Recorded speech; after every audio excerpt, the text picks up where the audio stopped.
Welcome to Economy Disrupted. I'm Matthew Goodman, Senior Vice President for Economics at CSIS, and delighted to have you back with us. We are very grateful to our sponsor of this program, Howmet Aerospace Foundation, for their support, which makes this programming possible. So thank you so much. And I'm Sarah Ladislaw, Senior Associate at CSIS and co-host alongside Matt. In this series, we tried to look at 4 key disruptors shaping the U.S. economy and the future of America's international leadership. We look at technology, trade, climate change, and changes in the workforce. This week, we're focused on economic disruptors in Oklahoma City. And in a moment, we'll welcome our guest today, Mayor David Holt. But before we start the discussion, we're going to give you a short primer video on Oklahoma City. So please roll the tape. Oklahoma City is the capital of Oklahoma and the most populous city in the state. Oklahoma City lies within former Creek and Seminole Nation territories and was incorporated in 1889 after settlers established homes and businesses on Oklahoma's unassigned lands. The discovery of oil within city limits attracted investors and launched Oklahoma City's energy industry, accelerating the city's exponential growth in the early 20th century. Today, mining and oil and gas extraction, finance, and manufacturing are top contributors to state GDP. The greater Oklahoma City region supports several technology-intensive industries, including aviation, aerospace, and biotechnology. The state's largest international exports are civilian aircraft, engines, and parts, and motor vehicles. Major export destinations include Mexico, Germany, and Japan. Oklahoma's central location and low taxes attract significant foreign investment. More than 140 foreign-owned companies call the state home and support more than 48,000 jobs. Climate change has greatly impacted Oklahoma's economy. Increased frequency and severity of floods, droughts, and wildfires has had costly downstream effects on local jobs, businesses, and public services.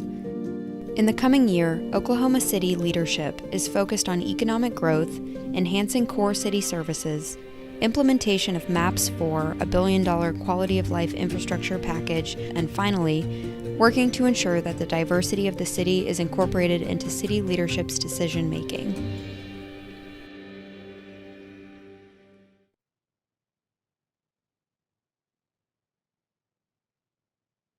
You're muted, Sarah. Sorry. And with that, we're very pleased to be joined today with the Mayor of Oklahoma City, David Holt. Mr. Mayor, thank you very much for joining us. Yeah, thank you, Sarah. Thank you, Matt. Great to be with you.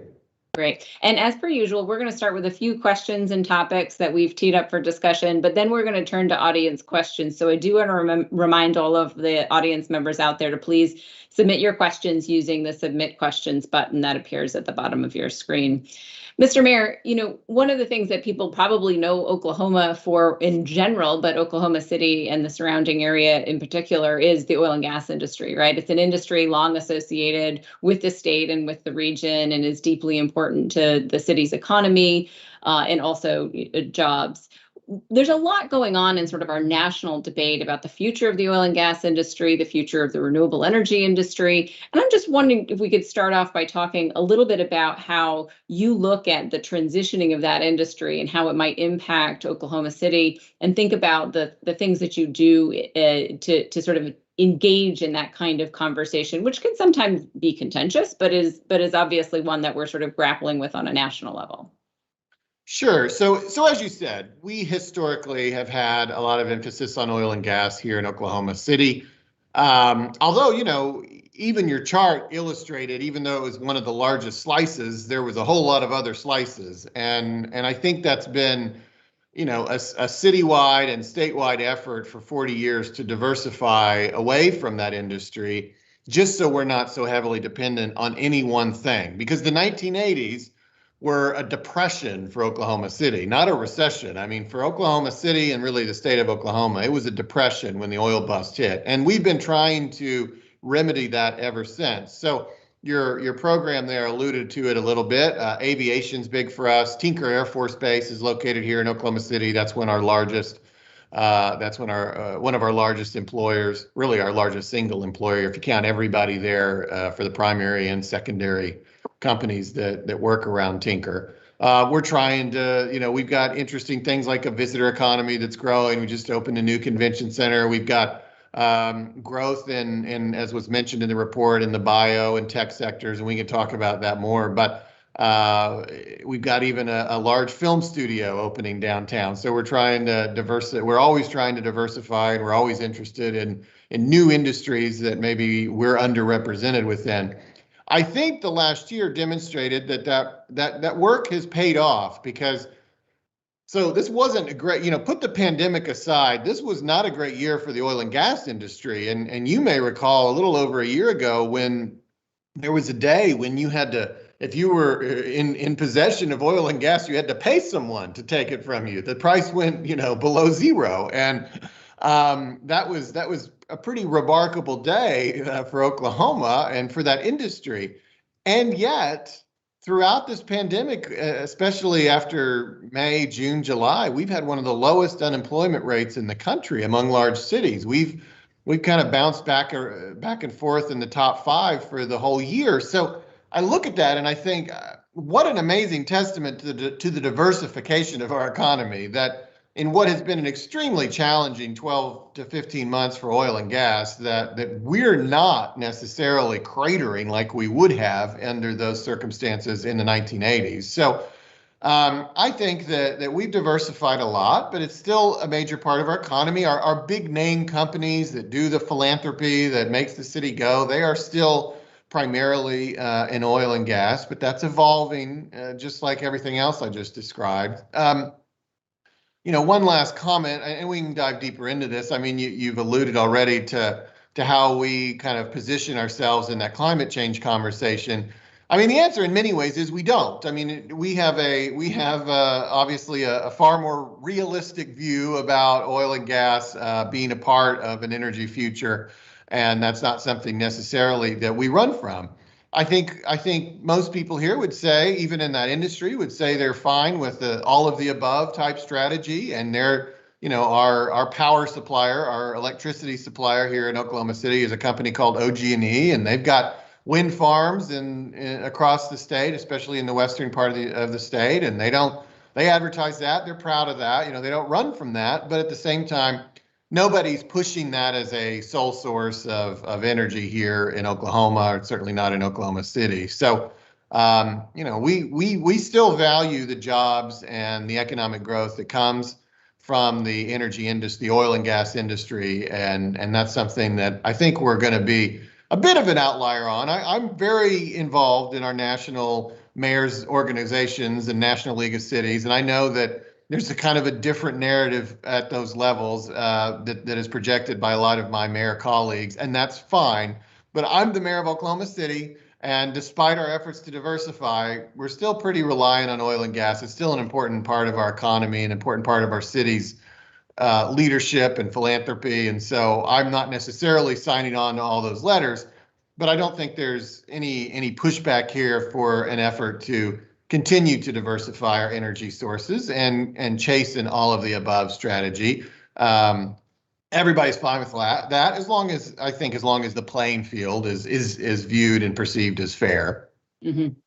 And turning for a minute to the other side of the climate change issue, which is obviously the impacts of a changing climate. I was doing research for this, impressed by the sort of the way that the Adapt OKC plan, which is, you might tell people about the different plans that you've got for thinking about different issues across Oklahoma City, talks about the legacy of the Dust Bowl as still very much resonating in Oklahoma City's sort of mindset, right? I mean, just to quote a part of it, which I thought was really good, which is, the Oklahoma of the 1930s echoes as a stark reminder of the inseparability of our livelihoods, our environment, and ourselves. And it was really interesting because I didn't necessarily think about Oklahoma City and the challenge of adaptation in that light.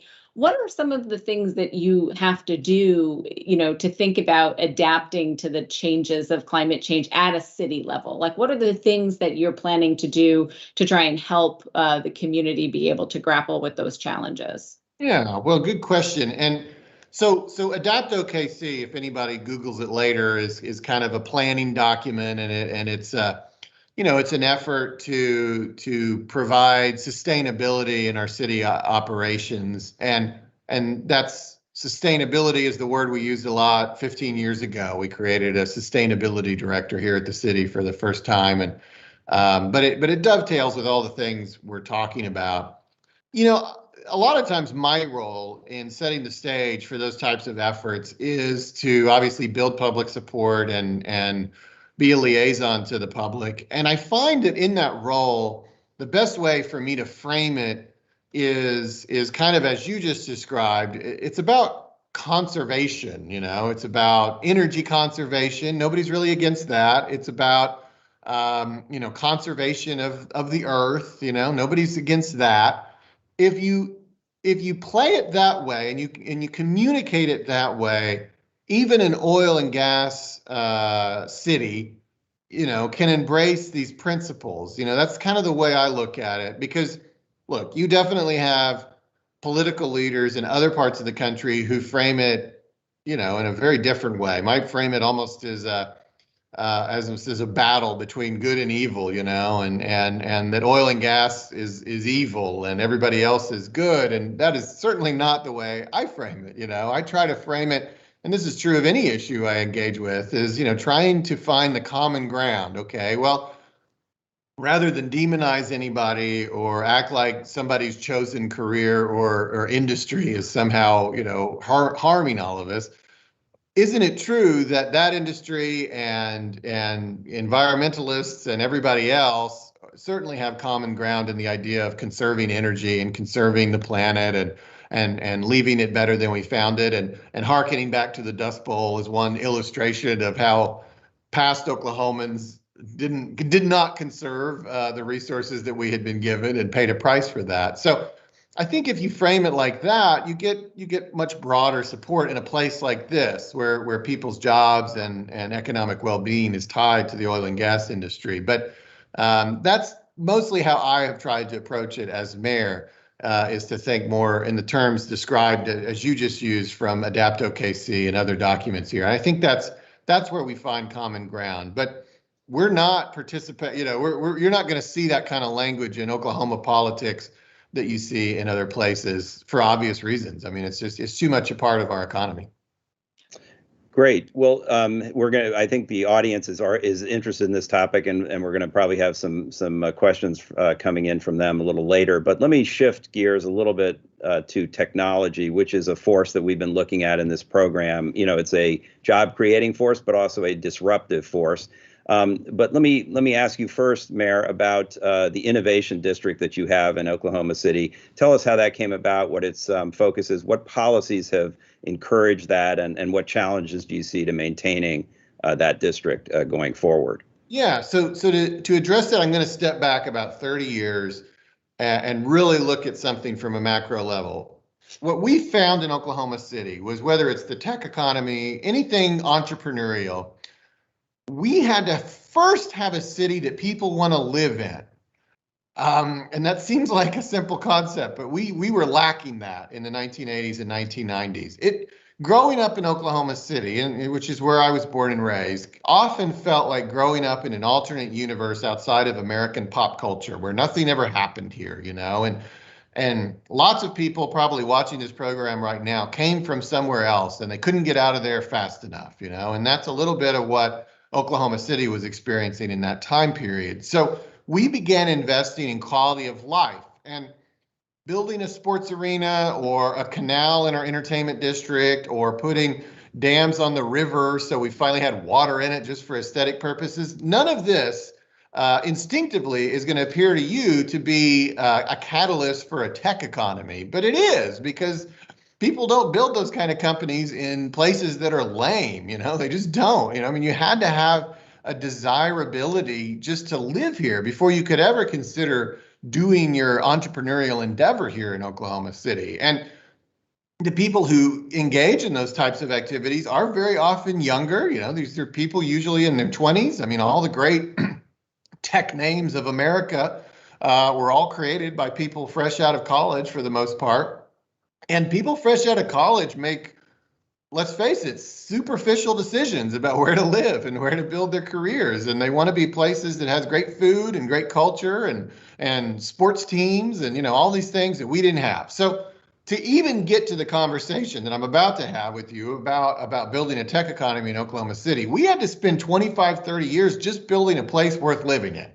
And we felt like we have finally crossed that threshold, but it took a lot of investment and a lot of hard work and a lot of luck along the way. Getting the Thunder was kind of the cherry on top. And again, nobody's like, where will I build where will I create the world's great next, internet endeavor? I've got to make sure they have an NBA team. Nobody says that, but at the same time, it's like these two things kind of end up always going hand in hand. And we were outside of that whole paradigm. So anyways, getting the Thunder kind of put us on that map in many ways and just sort of showed the world all the things that were happening here. The Thunder was just sort of the leading indicator that there was a lot of other stuff culturally going on underneath the surface in Oklahoma City, and that it was worth your curiosity. So with all that having been said, over the last 10 years, now that we've kind of got a better city, a city that people want to live in, do business in, visit, now we're kind of looking at weaknesses that I think we have, and our tech economy is one of them. If you look at, people have done this statistically, if you look at, the level of startups here in Oklahoma City, the level of investment and access to capital, we really punch below our weight for a city our size. And let me point out, this was somewhat touched upon in your piece, but we're America's 25th largest city by population.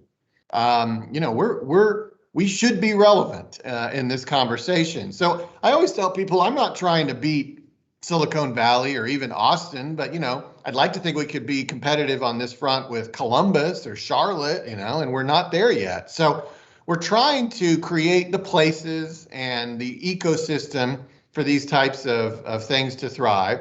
And you alluded to the innovation district. So we've got a health sciences center just to the northeast of downtown, just on the other side of a highway. It's been for decades now the home of our growing bio industry. It's got a hospital. It's got OU Medical, University of Oklahoma's medical school is over there. It's got some great research institutions like the Oklahoma Medical Research Foundation and Presbyterian Health. So it's done some interesting things in bio, but very little in tech. And so we want to continue to foster that. And so we brought in the Brookings Institution and people like Bruce Katz a few years ago, and they did a whole study and described what it would take to really create this innovation district. And we're now investing in it. MAPS 4, and I haven't gotten into MAPS. We can touch upon that later if you want. That's kind of the engine of a lot of the things I've described over the last 30 years. But MAPS 4 has a $70 million plus investment just in kind of the placemaking around the innovation district, and gives us more hope that we can really make this what the Brookings Institution and others proposed. But we've got a private developer now who's proposing a major catalyst to the whole endeavor, and so we shall see how it all plays out. But we think we're really building a place that can be the physical place where an entrepreneurial and tech economy really takes hold here in Oklahoma City. We think all the other pieces are in place, but we're just on the verge. So that's really interesting, and I did want to bring in this MAPS 4 legislation in a second, but we'll come back to that. But let me just ask the other side of technology, though, because it is a disruptive force and it does displace traditional jobs. And how do you think about that? And do you need to kind of factor that into the policies that you introduce there, or are there special programs that you're doing to help people with that transition? Yeah, I mean, that's always a challenge for municipal government in Oklahoma. We don't, and this is not unique necessarily, but I have no control over the schools, for example. That's a function that's been completely separated out from the city of Oklahoma City, and so I also don't have any control over our career techs or higher education. So we try to coordinate as best we can. A lot of those issues become really more state issues, but we certainly have seen those challenges as we have. I am often the tip of the spear when we're trying to recruit new job opportunities to Oklahoma City, and we have learned we've really got to coordinate with our other educational institutions in the state, because other states are doing that, and it demonstrates your commitment to educating your workforce. And so I think workforce is a challenging issue for us that we got to keep working on. We have a really great work ethic, and I think employers here would tell you that, and that's been one of our bright lights that we like to advertise. But getting those folks educated up to the levels that we need for these types of jobs that you and I are talking about really requires a concerted effort from higher education and our career tech system. Our career tech system is uniquely rather well funded. I don't know that we would always say that same thing about our K through 12 system, but career tech here in Oklahoma has got some really great programs, some really great facilities. They have good access to the resources they need financially. And so that's been something we've really tried to turn to. And we're seeing heightened partnership also with higher education. I'll give you an example of something we lost, and this has been publicly reported, so it's not inside information, but we chased a Saab, a major Saab, the company Saab, C-A-A-B, the Swiss, Swedish car company.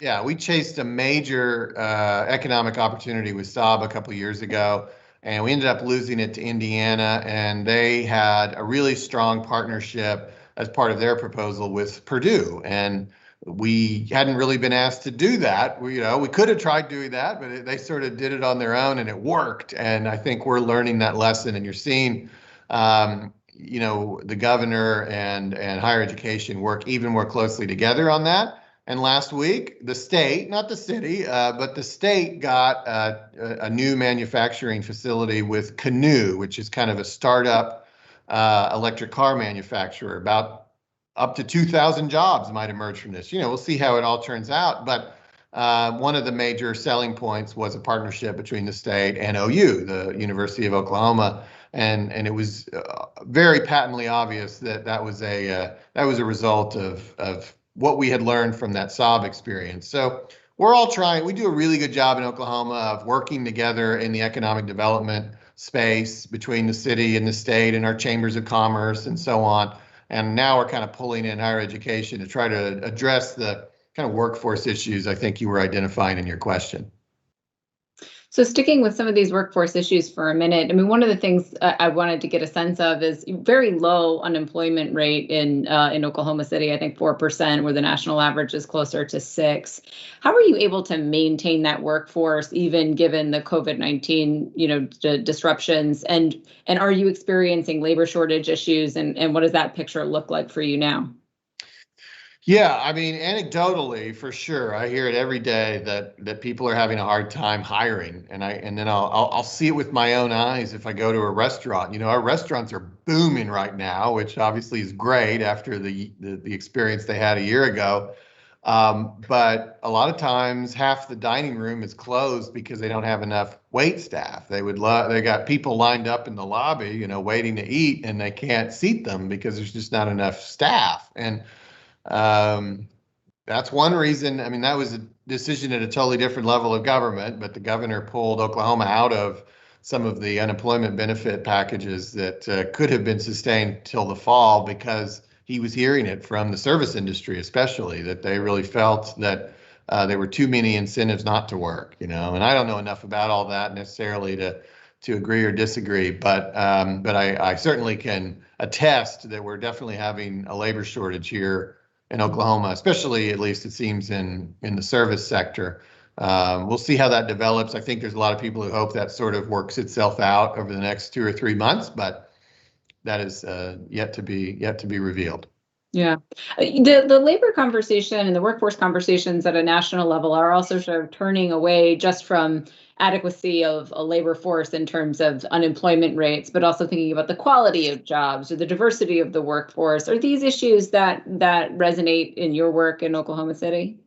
Well, certainly we have always emphasized, well, not always, but I mean, for 20 years, Oklahoma City leadership has emphasized quality jobs, like higher paying jobs.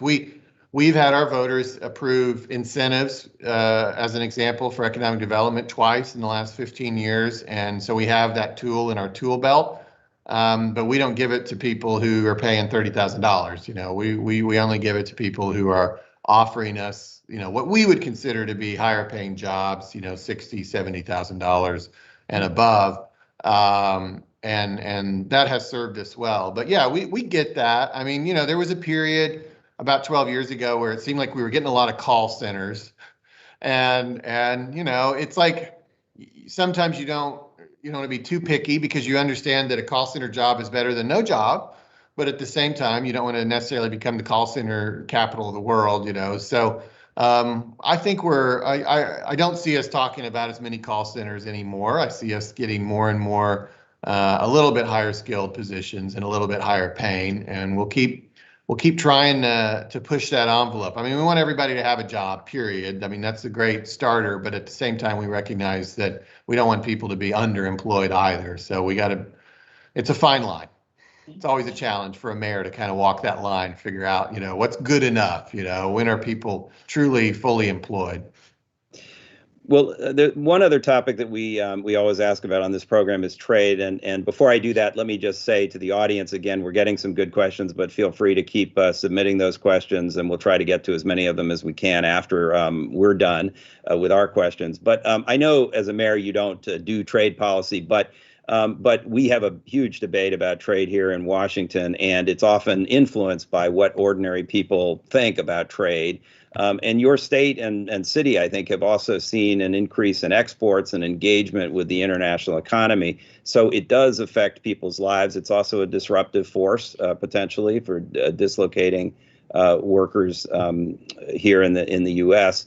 How do your constituents think about trade, or how do you think about trade as an economic force there? Yeah, you know, and no question, members of our congressional delegation are going to have their finger more on the pulse of that issue. My phones are not blowing up here at City Hall with opinions about trade, you know. But having said that, I mean, my sense of Oklahoma's political culture for a long time is that we're a free market people and we like trade. And, you know, we have so many people engaged in sectors on a state level like agriculture or like oil and gas that really thrive on international trade, that I have sensed that that's always been an easy issue in Oklahoma, that we like trade. You know, we don't really have any voices in our political ecosystem here in Oklahoma who really speak out much about or against, you know, free trade in any significant way, or talk about the dark sides of that. I mean, I think we're a free trade state. And you don't, like, China doesn't come up in conversation about, you know, China disrupting, you know, our jobs or so forth, because you hear that in other parts of the country. I mean, our state chamber, you know, one of their biggest, this has been a few years, but I mean, one of their biggest pushes was always partnership with China. I mean, we have sister cities here in Oklahoma City and China. I think we have often historically viewed China as a market, you know, as a place we want to do business with. We'll see. I mean, I recognize that political forces in America are being driven now, not necessarily by people who are thinking these things through, you know, with a big picture perspective. So, you know, it could be just as much pushed by whatever's on cable news today about China than any rational perspective. But those people in business who have had a rational perspective on this historically in Oklahoma, in my observation, have been for trade with countries like China. And a related issue is, and you've sort of touched on it, but is investment, foreign investment.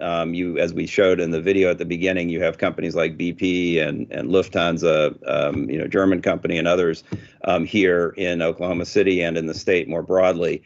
That's a pretty big source of growth and jobs, but also potentially controversial. Is this something that, again, you think is important to the city's development, and are you taking active steps to try to encourage that kind of investment there, or is it a more state level issue? Well, look, we welcome everybody. You know, I don't even think about it if it's like a Saab, like we were just talking about it. Like if it's a foreign corporation, we more the merrier as far as I'm concerned. So no, our doors are wide open to international investment or investment of any kind. Super. Okay, Sarah, I think maybe we can start taking audience questions. We've got a bunch coming in. Yeah, I was going to say, we've got a number of good ones. I want to bucket a couple of them. A lot of them focused on sort of climate change and renewable energy, as we talked about before. Two aspects of that I think a couple people are interested in is, one, how do you plan to work with the Biden administration, for whom climate change and a clean energy transition is a big part of how they're positioning their policies and thinking about economic growth and opportunity, but also the need to reduce emissions. And particularly, like, how can Oklahoma seek to attract, investment in renewable energy with, using incentives and things like that. So just a little bit more about how you're leaning into that part of the transition. Well, I mean, I don't know if we are. I mean, to be honest with you, I mean, I think that we'll always have politics in Oklahoma that will favor, at the very least, what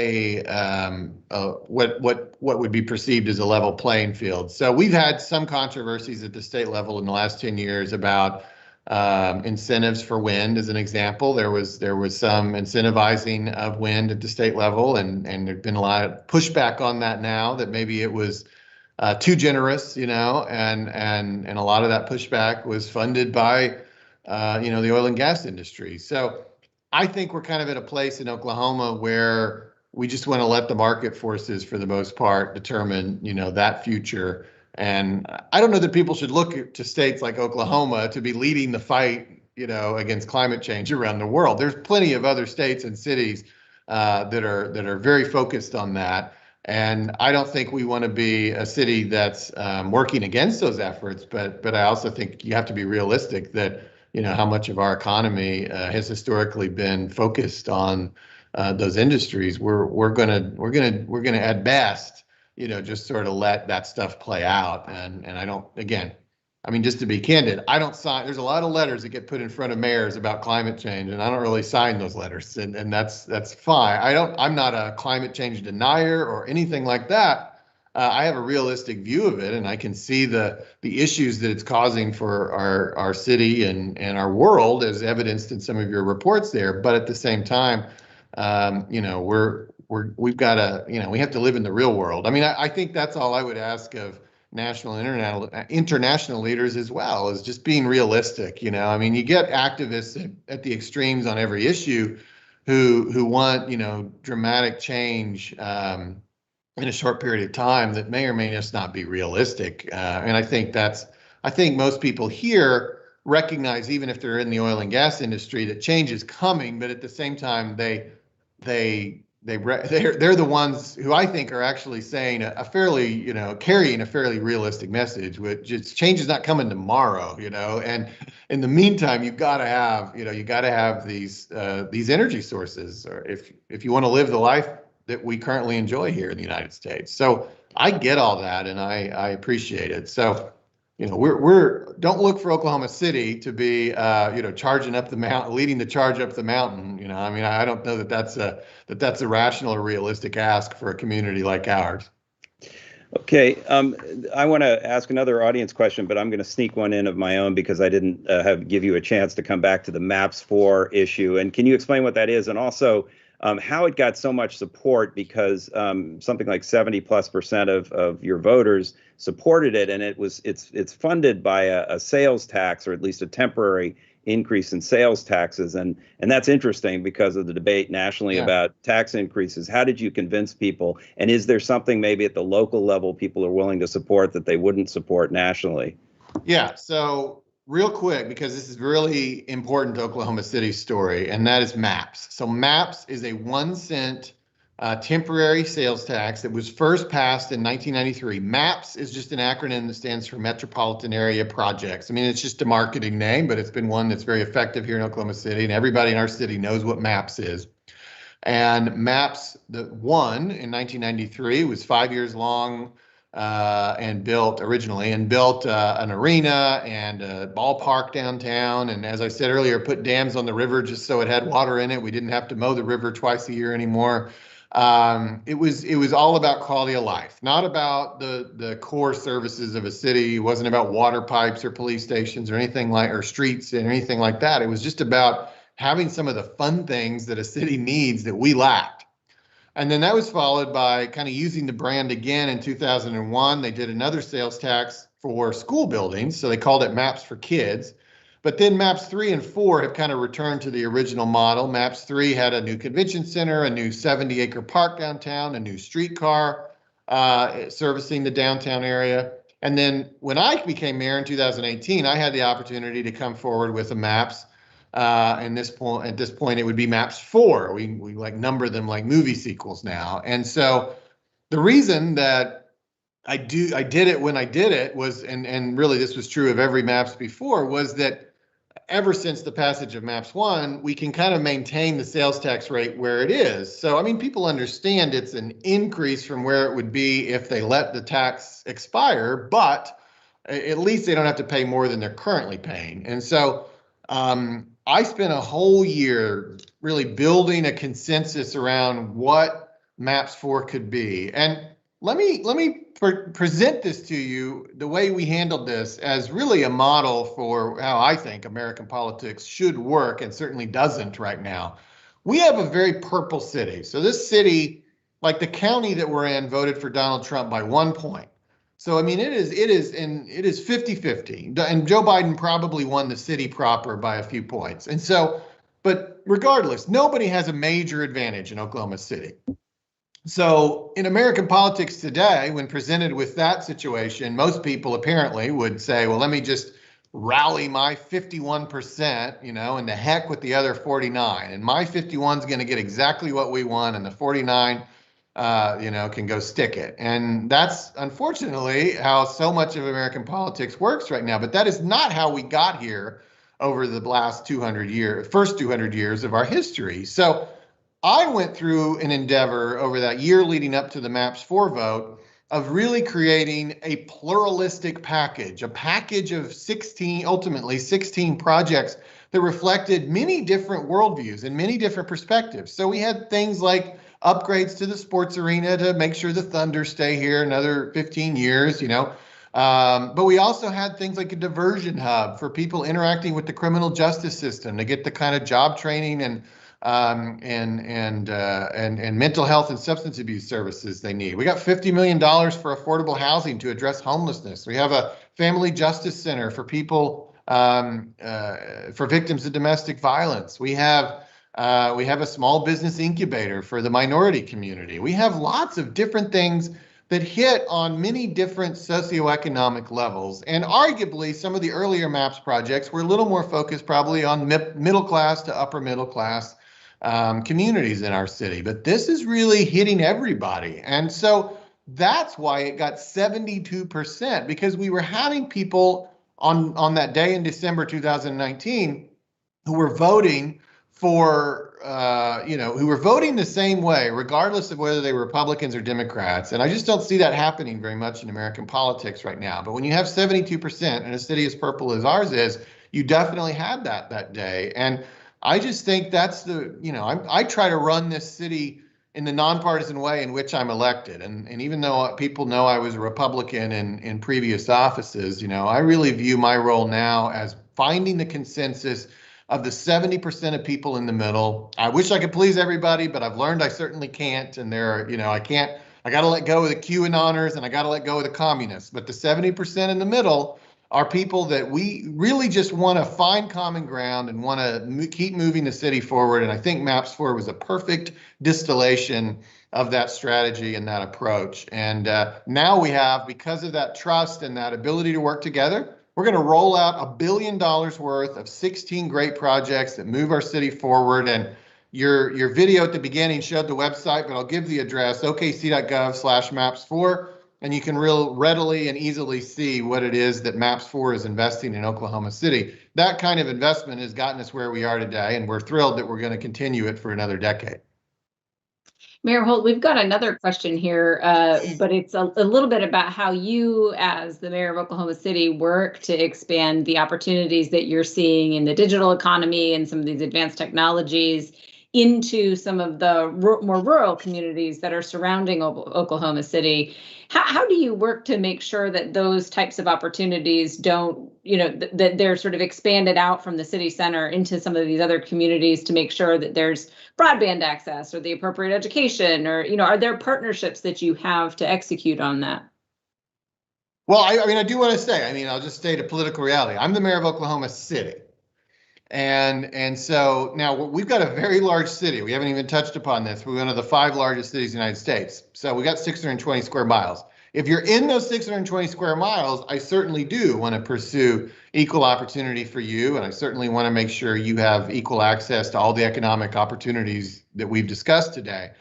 If you're beyond that, that's really not my problem, and that is just a harsh political reality. I serve the people of Oklahoma City, not the communities beyond my borders. And I would like to avoid competition or zero-sum game at any time, just out of human decency. But at the same time, ultimately, if there is to be winners and losers, I want my winners to be the people who live inside the city limits of Oklahoma City. So. But having said that, I certainly think there's plenty of room for improving upon access just within the city limits and within that population of 650,000. And I think one of the toughest issues I have, the questioner framed it as sort of rural urban, but honestly, probably the biggest challenge on my mind, and this has been true ever since I became mayor. One of the 4 things I ran on was, as I called it, incorporating the diversity of our city into our decision-making process. But for many others, that's become even more salient over the last year since the events of last June 2020. And that is making sure that, the opportunities in our city are not just for white people, and not just for those who have always had those opportunities. And I've been talking about this since I took office, but I've certainly been validated and reinforced over the last year in saying that a white person who grows up in certain parts of our city is going to have just statistically, higher education attainment, higher economic attainment, literally a longer lifespan than an African American person growing up in a different part of our city. And we have to confront that, that the outcomes are so disproportionately unequal that you have to at some point accept and acknowledge that the opportunities were never equal to begin with. And so that's something we'll work on every day and into the many years ahead. This was a problem we got into over the course of 400 years. We're not going to get out of it in 1 year. But I think a lot of MAPS 4 is focused on those issues. And certainly, we've got in our city, we have a Chamber of Commerce that's always been very influential and has always been kind of our partner in all things. And, I just think it's very telling that practically every program they do now, we haven't quite gone live yet, but we're about to, but everything's been virtual over the last year. But every virtual program that they put together is about diversity and inclusion. And our city, I pushed to get a diversity and inclusion officer budgeted for the first time. That position was filled this year. It's little things like that the collective effort of a community starts, I think, to make a difference over time. And you're seeing that certainly in Oklahoma City. And this is a city that's historically segregated, a city that's historically conservative. But you're seeing us, I think, turn the ship significantly over the last few years and really become far more thoughtful about those diversity and inclusion issues and about bestowing true opportunity on all our residents. Well said. We're getting towards the end here, but let me just picking up on what you just said. There's a viewer who said, "Thank you for your hard work in Oklahoma City and the direction the city's moving in." From someone who grew up in Oklahoma City, so you've got at least one fan here on the call. But let me ask one, at least from my side, of one final question again from the audience, because it's a follow up on your MAPS point, but actually is something we were interested in your view on it anyway, which is that you are on you're a trustee of the Conference of Mayors, and you alluded earlier to conversations you have with other mayors. How do those conversations go? Do you guys learn from each other, your mistakes, your successes? This is what the person is asking specifically in the context of the MAPS project. Is it something that other cities have asked you about, that you've shared with them, your successes and challenges in that regard? Yeah, oh, absolutely. And we used to be we still are, but we used to exclusively be a city that was traveling to other cities to learn what they had done. And we've been felt very fortunate over the last 20 years that we now host a lot of other cities who want to see the map story. And certainly if you're in urban policy making in America, you've probably at some point sat in a room where a mayor of Oklahoma City over the last 25 years has told the map story, because it's certainly gotten around. And we're very proud of that. And we're very proud to have gotten to continue that legacy with MAPS 4. But yes, I enjoy thoroughly the Conference of Mayors. I am a trustee. That's the highest level of leadership. And I was and my predecessor was president of the U.S. Conference of Mayors. So we've enjoyed it for any number of reasons. But I love the fellowship. I mean, nobody really knows what you're going through like a mayor, especially in this last year. And it's also obviously a great place for sharing best practices. And whether you realize it or not, I mean, if you will kind of dig into the news of another city, it's always like just sort of a little twist on yours. It's kind of like it's a bizarro world version of your city, every other place, and you can kind of see what's going, you can kind of see your own city through the prism of other places and what they're experiencing. And I love that. And we'll continue. Our Chamber of Commerce leads an intercity trip as well every year. And so all of those types of experiences, interacting with other mayors, going to the conferences and learning about other cities, and then actually going to other cities and seeing them, I always find very inspirational. So yeah, anybody who's interested in urban policy, I think that's a must do on your list. It's been a little tough this last year, but now that we're getting out and about again, I think you got to get out and see other cities. I mean, and learn from other people, and you never know what inspiration you'll get from that. And we don't have time, but I could go through MAPS 4 and point out several things that really came from inspiration we got in other places. Super. Sarah, do you want to ask our exit question, and then we'll wrap it up? Sounds great. Yeah, Mayor Holt, we ask all of our guests the same sort of exit question, which is, we're CSIS, we're a foreign policy oriented think tank. Not lost on us that the last couple of administrations have really observed that U.S. foreign policy needs to speak more directly to the middle class and to local communities throughout the United States. There's a perceived disconnect between the way that we conduct foreign policy and what it delivers for the American people in the places where they live. What would it mean for Oklahoma City to have U.S. foreign policy that really works for Oklahoma?